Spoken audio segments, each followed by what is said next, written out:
Hey there, my name is Kelly Dale with Off the Beaded Path, and this is your Must Know Monday for Monday, October the 3rd.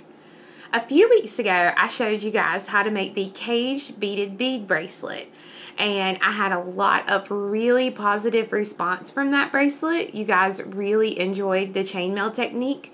So this week, I decided to pick chainmail back up.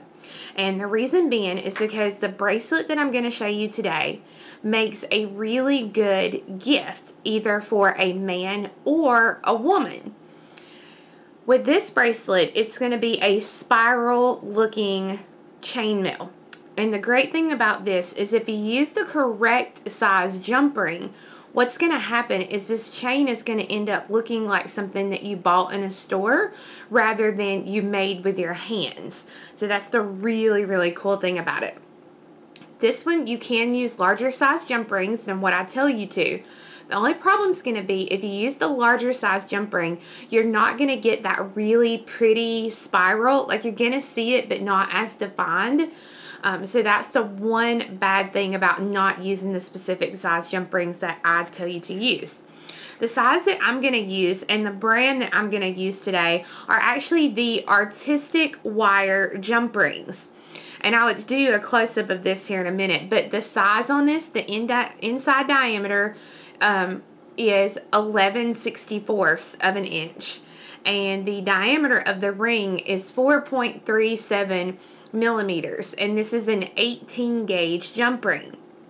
The reason I like to use these is because they are made out of the same stuff that artistic wire is made out of. So they have that nice coating on the outside, so you don't have to worry about this turning like you would if you were using a silver plated or a gold plated jump ring. Another really great thing about these jump rings is these come in like a vintage bronze, and they also come in black and an antique gold color. That's kind of what I used, which is more like a yellowy type gold.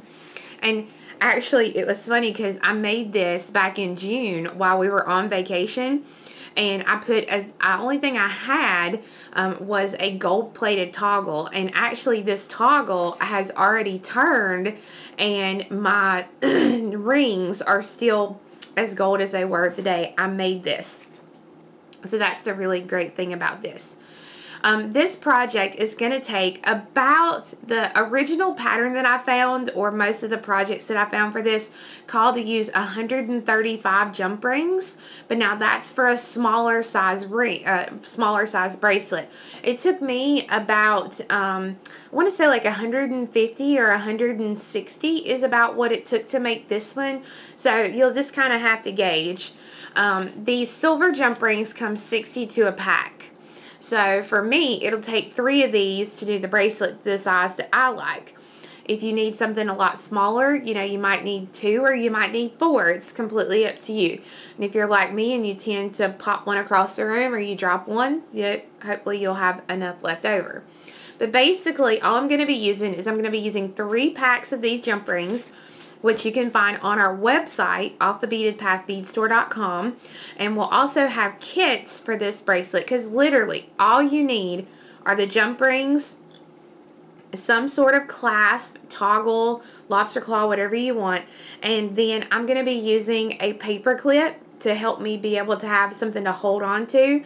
And then I'm going to use my round nose and flat nose pliers, but you can use 2 flat nose, whatever you want to use.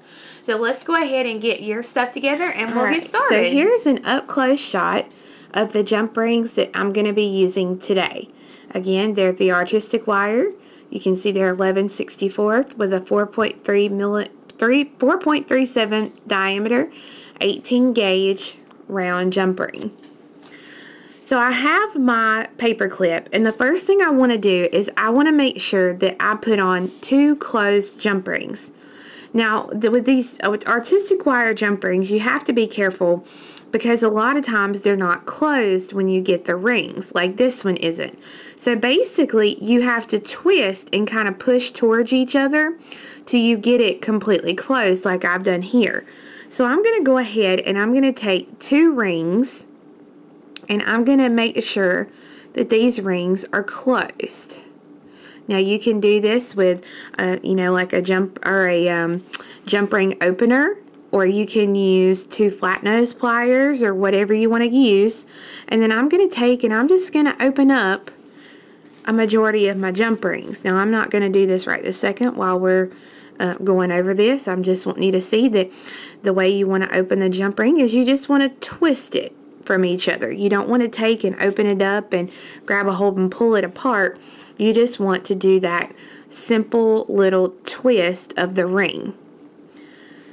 I'm going to take the 2 closed rings and I'm going to thread them onto my paper clip.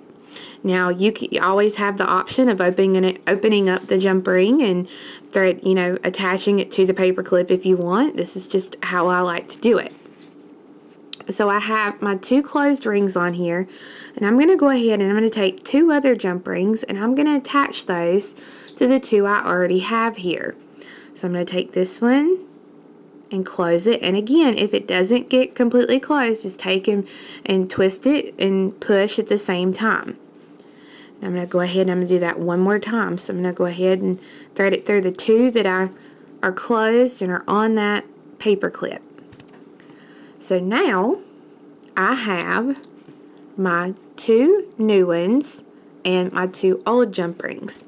Now let me take and see if I can't zoom in just a little bit here for you to see it. So I have my jump rings here, and if I take the 2 new ones and I press them down a little bit towards the paper clip, you can see that there's a little hole right there, right in between where the 2 new ones and the 2 old ones are. So I'm going to take one of my jump rings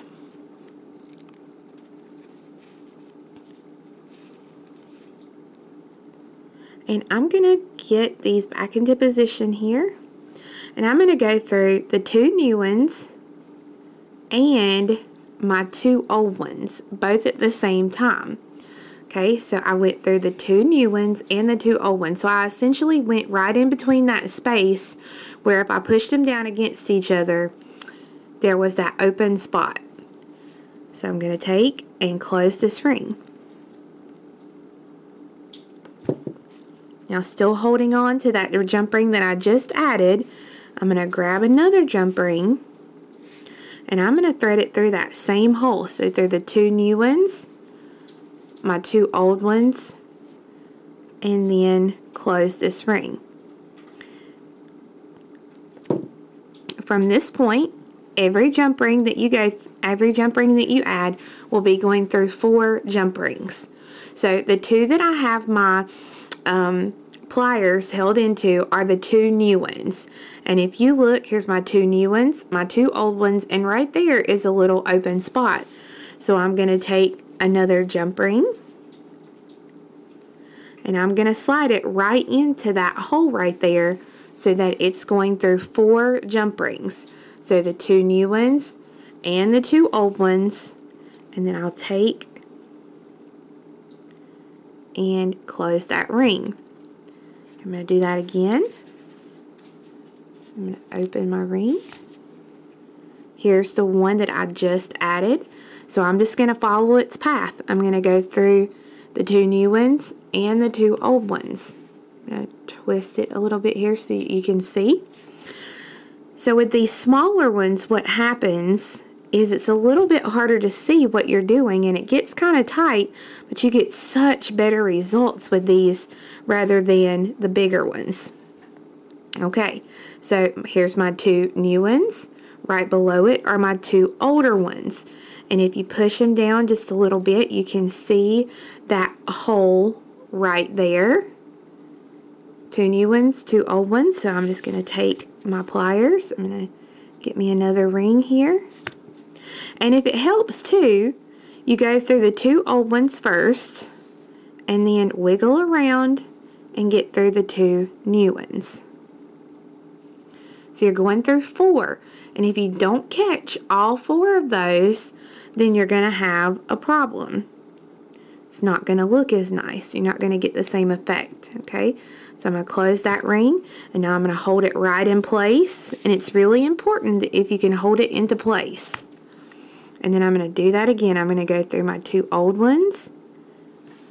Let me get it here, and let me get it move all these and see if I can get it back to, there we go. So I'm going through the 2 old ones, the 2 new ones,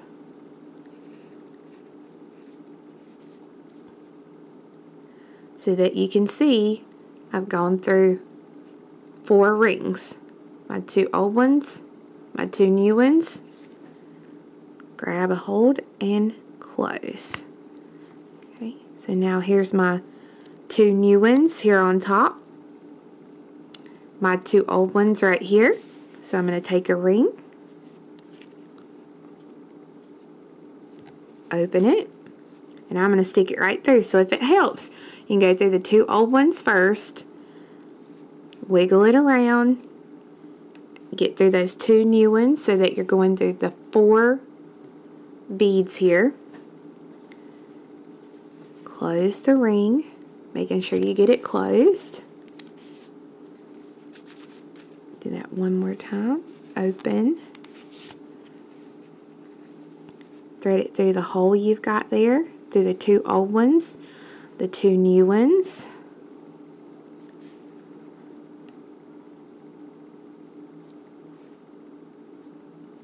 And then close that ring. So I have my 2 new ones here at the top, my 2 old ones right below it, and my hole is right there. Right there is where I'm going. So I'm going to take a jump ring. I'm going to thread it through.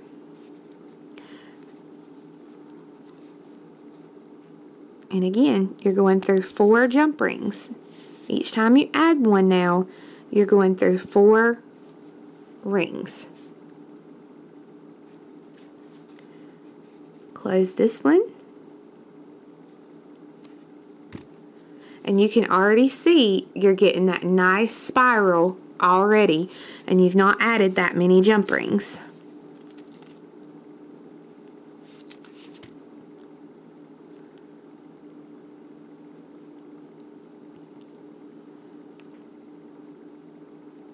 And you got to make sure that you grab a hold of all 4 of those rings as you're doing it. If you miss one of those rings, you will know it. You'll be able to see it. And then close that ring. So now I've got my 2 new ones here at the top, my 2 old ones right below it, and I can already see my little spot right there I'm going to go through. So I'm going to continue doing this. Now this is going to take you a little while, but I'm going to continue doing it until I get the length that I need. Now, when at first you do it, when you just have a little bit, it's not going to bend as easy.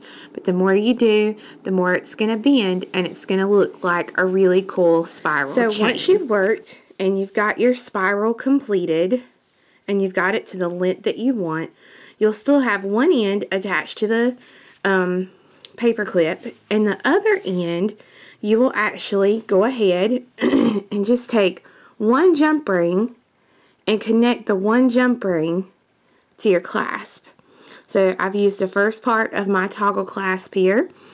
I've attached it, and then for the other side, I'll just slide it off of the paper clip, and I'll open up a jump ring.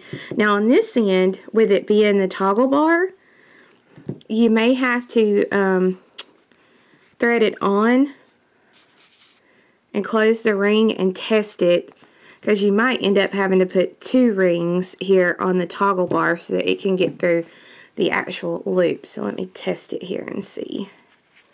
Oh yeah, it goes through quite well.